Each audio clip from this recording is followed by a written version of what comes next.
Nous sommes à Londres vers la fin de l'année 1788. La scène se passe au palais de Kew, une sorte de gros manoir en briques orange au milieu d'un joli jardin à l'anglaise. Le cadre est idyllique, aux antipodes du drame qui s'y joue. Le roi George III séjourne dans cette résidence secondaire avec sa femme, la reine consort Charlotte, et ses enfants. Depuis plusieurs semaines, il pique des crises d'une grande violence, comme s'il devenait fou. Excès de bile, disent les médecins de l'époque. Lorsque George se laisse emporter par ses humeurs, sa colère retombe souvent sur sa femme. Elle est douce et parfaitement soumise, telle qu'il la voulait, telle qu'il l'a formée. Elle ne se rebellera pas s'il la persécute, s'il l'humilie. En ce moment, son petit jeu pour lui faire du mal est de la rendre témoin de ses potentielles infidélités. Il drague sans complexe ses dames de compagnie juste sous son nez. Aujourd'hui, il a décidé d'aller encore plus loin dans sa cruauté.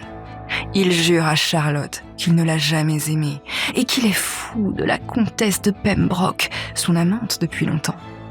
Est-ce seulement vrai ? Difficile de le dire, mais la douce reine Charlotte est profondément blessée. Cette fois, elle ne pardonnera pas.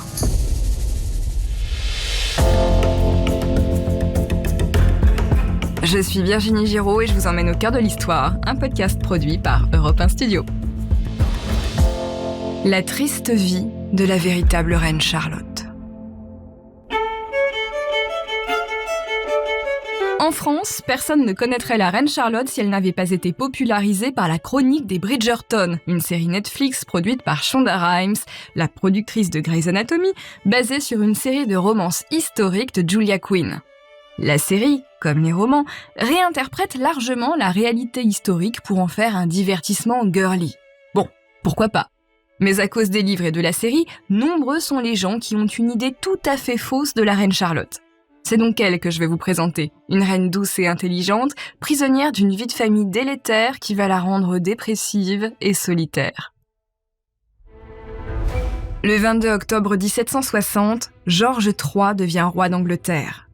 Il a 22 ans et règne sur un vaste empire colonial allant de l'Amérique du Nord aux confins de l'Asie en passant par l'Afrique. George est jeune et déjà contrarié par un destin qui n'était pas le sien. Il était le cadet de famille. Il était proche de sa mère qui était stricte et étouffante. Il était amoureux d'une femme qu'il n'a pas pu épouser pour des raisons d'État. Mais maintenant, il est prêt à faire son devoir de souverain. L'urgence pour lui est désormais de trouver une épouse qui lui donnera des héritiers. Il veut une femme jeune et docile qui saura être sa créature tout entière à son service. Son choix se porte sur une aristocrate allemande, Sophie Charlotte de Mecklembourg-Strelitz, la dernière née d'un duc du Saint-Empire romain germanique. La demoiselle a 16 ans, parle déjà plusieurs langues et connaît bien la botanique. Elle n'a aucune velléité politique, ce qui est souhaitable pour une reine consort d'Angleterre, et elle n'est pas très jolie selon les standards de l'époque, ce qui semble réduire quelque peu son aplomb, une aubaine pour un mari dominateur.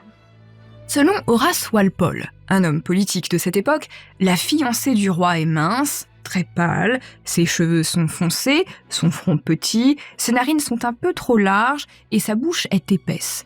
En d'autres termes, son visage manque cruellement de délicatesse, mais elle est sensible et intelligente. Charlotte arrive à Londres en septembre 1761. Elle se marie à St. James Palace et elle est couronnée avec son époux le 22 septembre de cette même année. Au départ, tout commence comme un conte de fées. George III est prévenant. Il passe tout son temps libre avec sa femme. Il lui offre une nouvelle garde-robe et des bijoux dignes de son rang. Malgré son visage un peu ingrat, la reine est toujours la plus belle lors des bals de la cour. Charlotte accomplit rapidement son devoir de reine. Elle tombe 15 fois enceinte entre 1762 et 1783. Elle remplit la maison royale de petits héritiers potentiels et de princesses. Les gravures et les peintures d'époque montrent une famille heureuse. George III n'hésite pas à se mettre à quatre pattes pour jouer avec ses fils, et Charlotte règne en mère attentive sur la nurserie où évoluent les nourrices allaitantes, les gouvernantes et les précepteurs. On est aux antipodes de l'étiquette rigide de Versailles à la même époque sous Louis XVI. La famille royale d'Angleterre est en train de construire une sorte d'idéal de vie inspiré de la grande bourgeoisie qui atteindra son apothéose avec la reine Victoria un peu plus tard. Cette façon de vivre est possible car l'Angleterre n'est pas une monarchie absolue où le roi, au-dessus de toutes les institutions, peut concentrer tous les pouvoirs, ce qui implique une mise à distance de la banalité du quotidien. Outre-Manche, le roi partage en grande partie le gouvernement du royaume avec le Parlement et son Premier ministre. C'est une monarchie parlementaire. Mais ce bonheur si éclatant quand on l'observe de loin se fissure lentement. La mort de 2 princes fragilise le couple, même si 13 de leurs 15 enfants atteindront l'âge adulte, ce qui est beaucoup pour l'époque. Et puis l'Angleterre est dans la tourmente. L'Amérique veut son indépendance. Quittons un instant les salons feutrés de Buckingham Palace et jetons un œil du côté des Amériques. En 1773 a lieu la Boston Tea Party. Les colons américains détruisent des cargaisons de thé dans le port de Boston pour protester contre les taxes imposées par la couronne britannique. Les relations entre l'Angleterre et les Amériques se crispent. Ces dernières forment leurs propres institutions et déclarent leur indépendance en 1776. C'est la naissance officielle des États-Unis d'Amérique. Le nouveau pays pointe du doigt la mauvaise politique et l'autoritarisme du roi qui tente de conserver sa colonie par la force. Mais la guerre est un échec pour George III. Après 7 ans de lutte armée, le souverain perd définitivement l'Amérique en 1783. Cette fragmentation d'une partie de l'empire colonial pousse l'Angleterre à se réagencer politiquement. Elle devient en 1801 le Royaume-Uni de Grande-Bretagne et d'Irlande. Charlotte devient ainsi la première reine du Royaume-Uni. Mais ça, ce ne sont que des titres. Retour dans les salons douillets de Buckingham Palace. Charlotte n'a quasiment aucune influence sur ce qu'il se passe dans son royaume. Elle est prisonnière de son palais et d'un mari qui l'étouffe. C'est lui qui a constitué une cour autour d'elle. Elle n'a gardé qu'une seule dame de compagnie venue du Saint-Empire avec elle. C'est donc depuis la cour qu'elle finance ses œuvres de charité, des hôpitaux, des écoles et qu'elle reçoit quelques intellectuels dont elle apprécie la compagnie. Charlotte meuble son ennui quotidien en lisant beaucoup. Elle a une vaste culture générale, bien supérieure à celle des reines qui l'ont précédée. Elle aime fréquenter les botanistes, comme Joseph Banks et Daniel Solander, des proches de l'explorateur James Cook qui ont notamment contribué à la connaissance de la flore du Pacifique. Elle aime aussi la musique. Elle a connu Bach et couvre le jeune Mozart d'attention.